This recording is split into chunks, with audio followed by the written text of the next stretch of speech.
What's going on, guys? Welcome back to Project Potter. Welcome back to Fett, our Book of Boba Fett review, guys. My name is Kylie, your host. Guys, once again, try not to get this too wrinkly over here.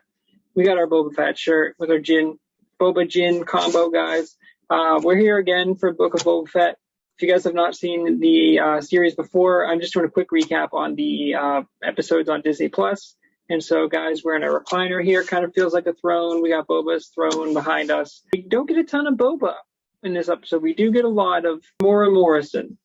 You think I would remember that name, but we get a whole lot of Tamora Morrison here. This one, guys, honestly, from the pilot, big drop down for me, like a big letdown. Still a quality show, but I'm a lot less excited for the series going forward now than I was after the first episode.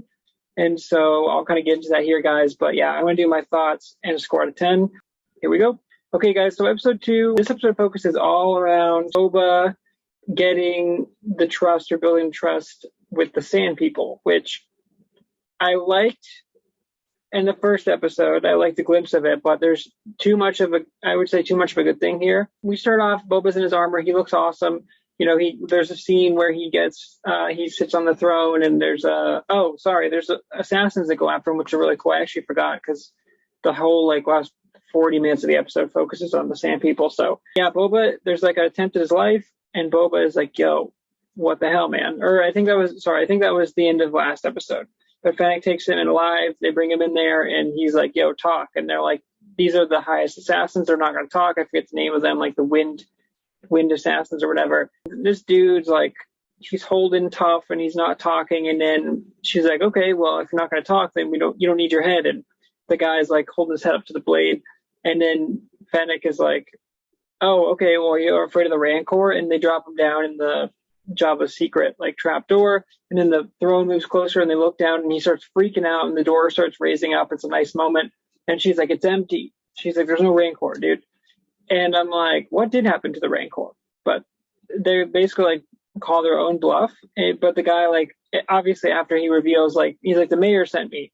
And they go see the mayor, and this was an okay scene, I guess, but he looks like one of the creatures from Mass Effect. And it was cool, except he was like, hey, I didn't send the assassin or whatever. The assassin is killed by one of his bodyguards. He's like, thank you for letting me know they shouldn't be operating outside of certain boundaries.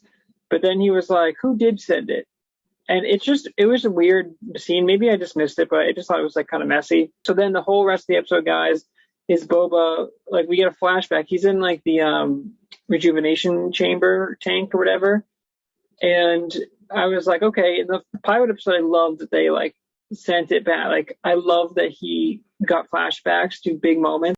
But we got more of that, and I was like, every time he goes in the tank, are we just going to get a flashback to an iconic moment? Because that sounds cool, but it's just weird. They kind of use that to transition. We go back to Boba, where he doesn't have his armor, and he's learning the Sand People. And I really liked this in the first episode, and I'm like, okay, let's get a little bit more of that. But I'm like, I don't think I really need more. And then there was 40 minutes, guys, the majority of the episode just with the Sand People. And there's this train that goes by, and I'm like, we got to stop the train. And Boba goes to kill these raiders or whatever. I think at a random bar or whatever. I don't know how he got it. And then he steals all the speeder bikes and he brings them back. And I was like, oh, that's cool. It's a cool moment. Speeder bikes look so awesome always. And he brings them back. And then he's like, yo, I'm going to teach you. And it's really nice because he's like, forward, stop. He's like, go, stop. And I'm like, oh, cool. And there's a funny scene where they're all going through and they're going super slow. He's like, jump to me. And they keep falling off. And I'm like, oh, this is all neat.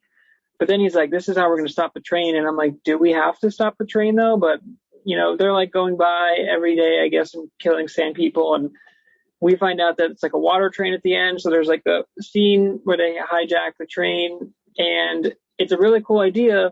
Went on way too long. That's the whole problem with this episode, which a lot of really neat ideas in here. And they just carried on way longer than they should have carried on, in my opinion. There was the fight scene, and it was cool, but there's a robot as the conductor or whatever. But then he just gets thrown out. He's stop the train, and it's the robot doesn't know how, and he's lost control of the super speed. It's just weird. And then they're fighting, but the fighting just went on again for so long. And so we see Boba eventually bring them back to speeders, and you can see they're slowly trusting him. But I'm like, I guess. I mean, clearly he's trying to pay for his freedom so that he can leave. but then he gets accepted at the end and he gets like his own robes, but it didn't look particularly cool. I thought they were going to give him like a mask and shit, like the cool goggles that the Sand People have, but they just didn't. They just gave him like a hood, almost like a Jedi hood, but it wasn't. And Tamura is great. Like, he's so charismatic and awesome that he really brings a lot of energy to the scenes. I just thought a lot of them fell short on like the direction. And I don't know. I was so excited last week, and they had so many awesome moments, like when he comes out of the Sarlacc pit and all that stuff, and them taking his arm, Jawas taking his armor, and him going in there and him trying to like escape. That was all cool.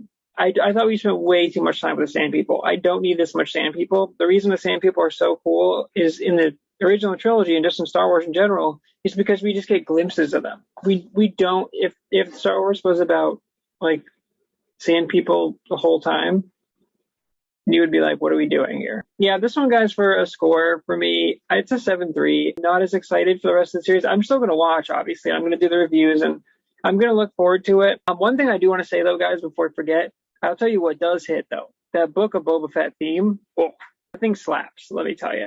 It's really great. It's not as good as the Mandalorian theme, but it's still really, really good. And so it's like, even if it's like some boring stuff going on, every episode ending where like that just hits, I'm like, okay. I'm like ready to review, even though I didn't really enjoy the episode. But yeah, a big disappointment for me this week. Again, there were some cool ideas, but I'm like ready for Boba to move on. And I'm surprised they have Tamura out of his suit as much as they have. And maybe they got like feedback from Mandalorian where they're like, we never saw Jin's face. I like how there's like the dynamic between like Jin is like, never see my face. Boba is like, yo, I want people to see who I am. Like, I'm a person. And then they say like, oh, I think you're a bounty hunter. And he's like, no, not really. There's the scene with the Jabba's cousins, apparently, which I was like, okay, guys, why does anyone fear the Hutts? I don't understand. They're big, fat, like monsters. And like, I understand that they like buy assassins and shit, but how come like there's like these guys that are going around and carrying the two Hutts, and there's like, they just look exactly like Jabba, but smaller. And I was like, why didn't someone just kill these things right now? Like, they can't fight you. They don't look like they have any athletic ability. And I'm like, what? It's just weird. I know it's like the legacy of the Hutts and everything, but the more you see of the Hutts, I feel like the less like legendary and less the aesthetic wears off. Where it's like Jabba was awesome because I believe that like that was the only Jabba. Like Jabba the Hutt, like that's cool. Now, obviously, it makes sense that there are more Hutts, but to see like just two mini Jabbas basically come in and they're like, oh yeah, it's Jabba's cousins. I'm like, what? It just fell flat for me, and it was just weird that they were like threatening Boba, and I'm like, dude, Boba would kick your ass. Like he could just shoot you probably right now. It's like, but anyway, guys, that's my review for this week. I know not as high as the pilot one, but still did enjoy my time with it. I did feel like though I was a little like bored in this one where I was checking my phone and there were scenes where I was like, this could have ended 10 minutes ago. So I think they had great ideas. They just didn't execute quite as well, which is strange because the first one hit so well where I was like, oh, this is going to be a masterpiece. And now I'm like, oh, maybe this is kind of a middling show. But this might just be kind of a filler episode, guys, and then we'll see kind of where Boba's journey goes. I'm sure they're going to have some crazy cameo in there. Yeah, we'll see where it goes, guys, but that's another episode of Fett. Appreciate you guys checking out Project Potter and stop by. And until next week, guys, peace.